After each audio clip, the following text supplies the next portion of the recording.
Hello friends, welcome back. This is the Lorax by Dr. Seuss. The Lorax by Dr. Seuss. At the far end of town, where the Greco grass grows and the wind smells slow and sour when it blows, and no birds ever sing expecting old crows, is the street of the lifted Lorax. And deep in the Griggle grass, some people say, if you look deep enough, you can still see today where the Lorax once stood, just as long as it could, before somebody lifted the Lorax away. What was the Lorax? And why was it there? And why was it lifted and taken somewhere? From the far end of town where the crickle grass grows, the old Onceler still lives here. Ask him, he knows. You won't see the Onceler, don't knock at his door. He stays in his lurking on top of his store. He lurks in his lurking hood under the roof, where he makes his own clothes out of muffered muff. And on special dank midnights in August, he peeks out of the shutters, and sometimes he speaks and tells how the Lorax was lifted away.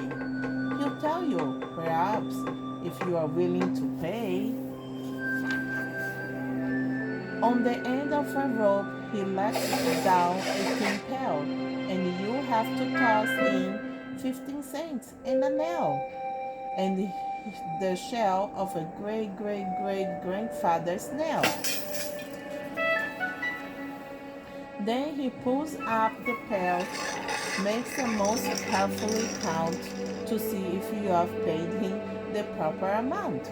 Then he hides what you paid him away in his snoof, his secret strange hole in his groovulous glove. Then he grunts, I will call you by whisper my phone, for the secrets I tell are for your ears alone.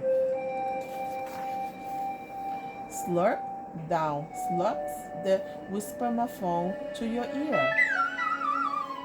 And the old Vancellar whispers are not very clear, since they'll have to come down through a snurgly hose, and he sounds as if he had smallish bees up his nose. Now I will tell you, he says, with his teeth sounding gray, how the Lorax got lifted and taken away. It all started way back, much a long, long time back.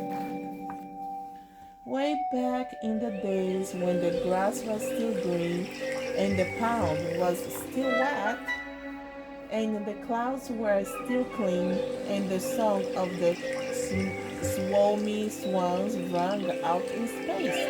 One morning I came to this glorious place and I first saw the trees, the truffala trees, the bright colored tufts of the truffala trees, mile after mile in the fresh morning breeze. And under the tree I saw brown barbaloots frisking about in their barbaloot suits as they played in the shade and ate truffala fruits. From the ridiculous pound came the comfortable sound of the humming fish, humming while splashing around.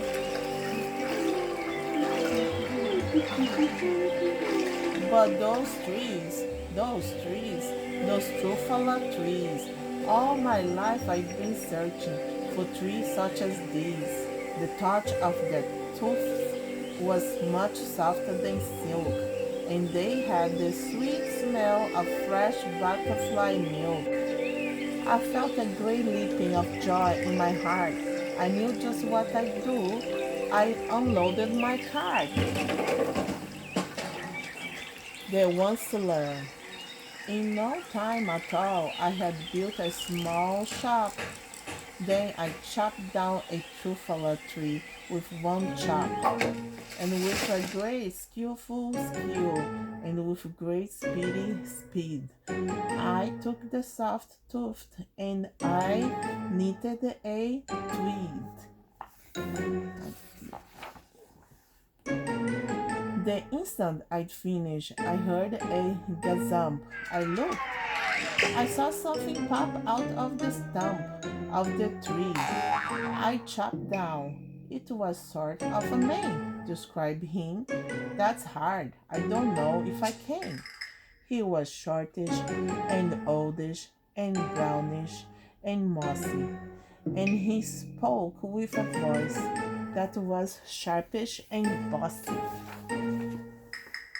Mister, he said with a sawdusty sneeze, I'm not, I'm the Lorax. I speak for the trees. I speak for the trees have no tongues. And I'm asking you, sir, at the top of my lungs. He was very upset as he shouted and puffed. What's that thing you have made out of my truffle tooth? Look, Lorax, I say, there's no cause for alarm. I chopped just one tree. I'm doing no harm. I'm being quite useful. This thing is a teed. A teed? A fine something that all people need. It's a shirt, it's a sock, it's a glove, it's a hat, but it has other use.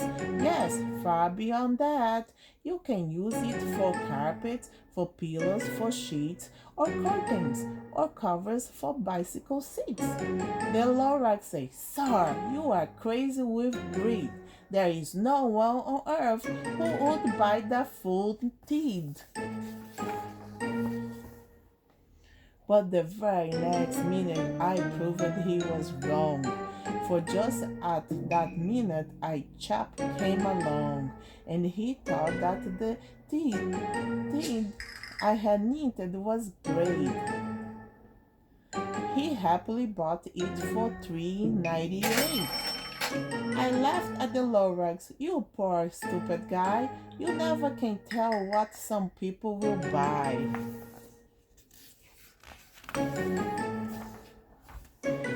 I repeat, cried the Lorax, I speak for the trees. I'm busy, I told him.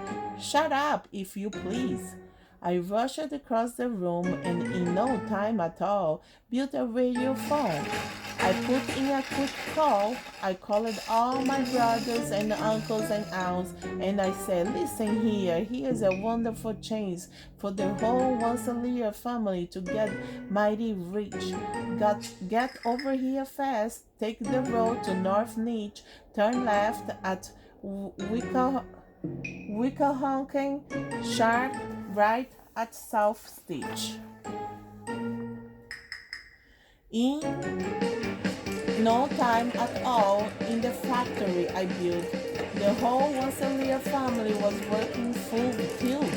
We are all knitting thieves, just as busy as bees, to the sound of the chopping of a truffle tree.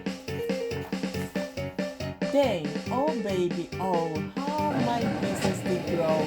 Now chopping one tree at a time, how was too slow, so I quickly invented my Super X hacker, which whacked off 4 truffle trees at one smacker.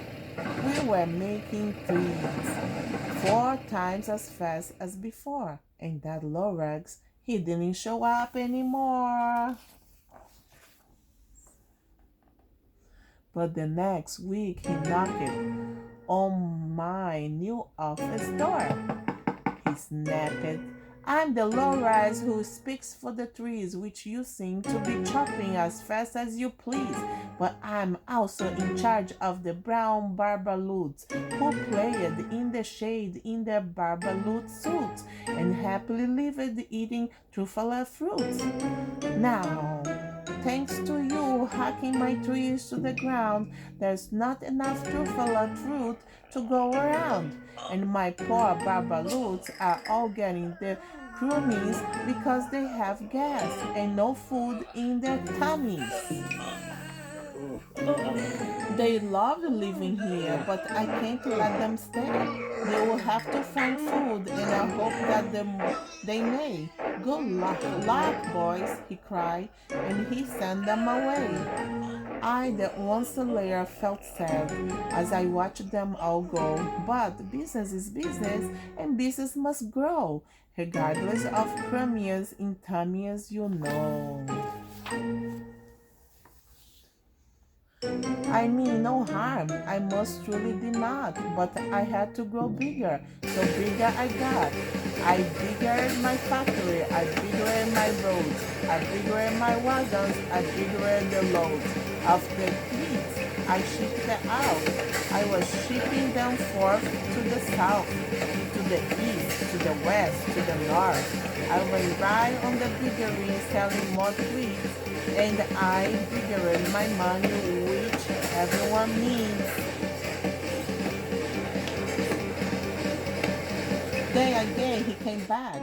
I was fixing some pipes when that old nonsense Lorax came back with more grapes. I'm the Lorax, he coughed and he whiffed.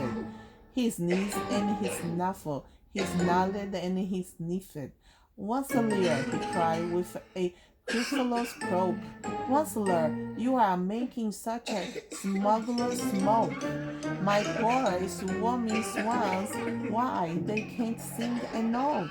No one can sing who has smog in his throat. And so, said the Lorax, please pardon my cough. They cannot live here, so I'm sending them off. Where will they go? I don't hopefully know. They may have to fly for a month or a year to escape from the smog. You have smogged up around here. What's more, snapped the Lorax. His dander was up. Let me say a few words about Glippity Glove. Your chimney machinery chugs on day and night without stop, making Glippity gloves. Also, Schloppity Schlop. And what do you do with this leftover goo? I will show you, you dirty old consigliere man, you. You are grumping the pound where the humming fishing hummed. No more can they hum, for the gills are all grummed. So I'm sending them off. Oh, their future is dreadful. They will walk on their fins and get woefully weary in search of some water that isn't so smeary. I hear things are just as bad up in the Lake Erie. And then I got mad. I got terrible mad. I yelled at the Lorax, now listen here, Dad. All you do is yap yap and say bad, bad, bad, bad.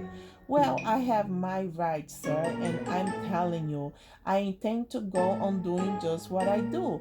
And for your information, you Lorax, I'm figuring on a biggering and biggering and biggering and biggering, turning more truthful trees into things with everyone needs.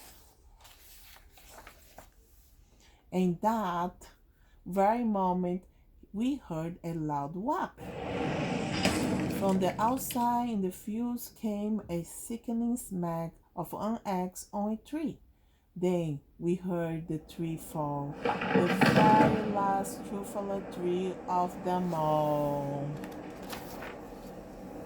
No more trees, no more needs, no more work to be done. So in no time, my uncles and aunts, everyone, all waved me goodbye.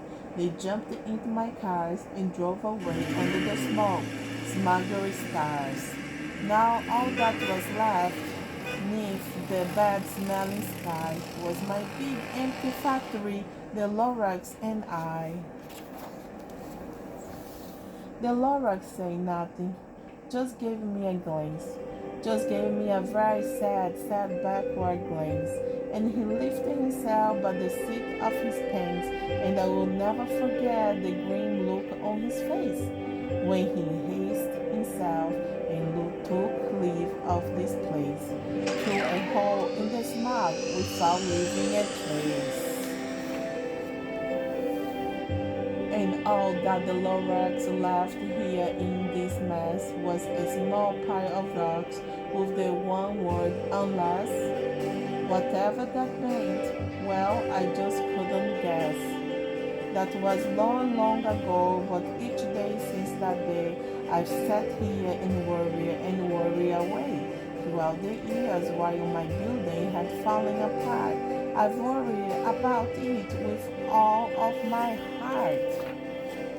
But now, says the Mausoleer, now that you are here, the word of the Lord seems perfectly clear. Unless someone like you cares a whole awful lot, nothing's going to get better. It's not. So, catch, calls the Mausoleer. He lets something fall. It's a truffle seed. It's the last one of all. You are in charge of the last of the truffle seeds, and truffle trees are what everyone needs. Plant a new truffle, treat it with care, give it clean water and feed it fresh air. Grow a forest, protect it from axes that hack, then the Lorax and all of his friends may come back.